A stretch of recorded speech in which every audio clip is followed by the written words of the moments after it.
Нийслэл Улаанбаатар хотод орон гэргүй архины тогтмол хамгаалал суулж нийгмээс тусгаарлагдсан Тэнэмэл гэх харт тодголтой 830 орчим иргэн бий. Тэдний нэг 50 орчим насны Б гэх энэр сүүлийн 10 орчим жилийг гудамжинд өнгөрүүлж байна. Жавар тачигнсан өвлийн саруудыг 9 минут даван туулах хамгийн хүнд байдгаа гэж ярьсан Б-ийн хувьд хөлнийхөө 2 хуруунуудыг хүлдөөсөн одоо тэнцвэр муутай муухан алхдаг.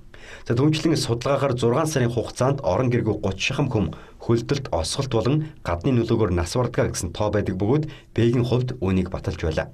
Бүгд төлдөд өгчтэй тий. Энэ өвлөө? Энэ өвл биш ээ.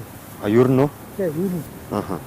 3 сард 9 сард хоёр яг өгчих юм да. За тэгвэл орон гэргүй иргэдэг энэ мэд хөлдөж осгож нас барахаас нь сэргийлж 9 минут өвлжүүлэх ямар арга замууд байдаг вэ? За энэ өвлийн хувьд нийслэл болон 5 төрийн бус байгууллага хамтран 87 орчим сая төгрөгөөр 108 орон гэргүй иргэнийг төр дулаан байр хоолоор ханган өвлжүүлж байна. За гэвч ардан дахиад 500 гаруй орон гэргүй иргэн байгаа. Бүгдийг нь байрлуулах байр санхүүжилт хүрэлцээгүй. За тиймээс орон гэргүй иргэдийг ар гэр хамаатан саднуудтай уулзуулж эргүүлэн нэгтгэх аргыг хэрэглэж эхэлжээ.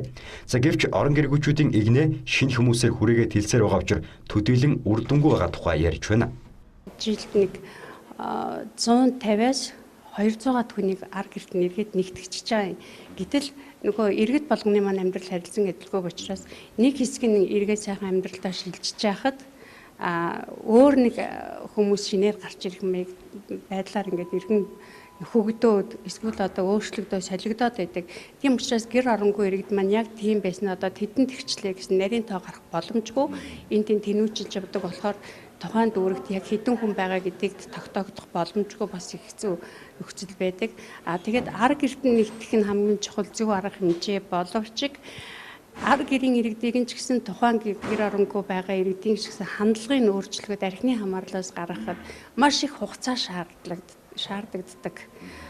Тийм одоо эмчилгээний аргаар цаг шаардсан, санхүү хөрөнгө шаардсан бас хандлага өөрчлөлт үнэхээр хүндрэлтэй байдаг учраас энэ асуудлууд манайс гэр оронгүй иргэдийн тоог бас нэг хэвэн байлгаад байхад нөлөөлөд байгаа юм хүчин зүйлүүд гэж ойлгож байна. Орон гэргүүгээд осгож хөлдөг гэж орхиж болохгүй учраас илүү олон хүнийг хамгаалах шийдэл хэрэгтэй байгааг халамжийн мэргэжилтнүүд хэлж байлаа. Нөгөө талаас ядуурл ажилгүйдэл гэр бүл салалт гээд нийгэмд тулгамдж байгаа олон асуудлуудыг баг боловч шийдэхгүй бол орон гэргүүчүүд гэх архины хамааралтай иргэдийн тоо өдрөөс өдөрт нэмэгдсээр байгаа юм.